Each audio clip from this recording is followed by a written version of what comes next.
Hello, we are at IAAPA here in Florida. We are demonstrating some of our industrial media players and DVD players, and at the same time we're showing off some of our interactive functions.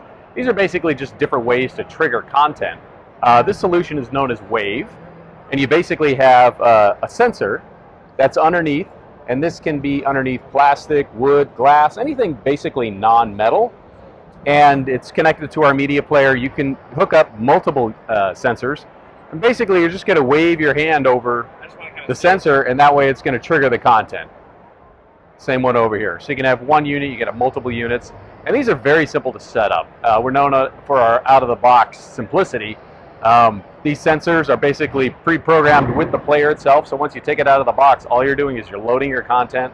You have a 000 file, and then you have a 001, MP4, MOV, whatever you need, and you can be up and running in about 5 minutes. This is known as Wave. Thanks for watching.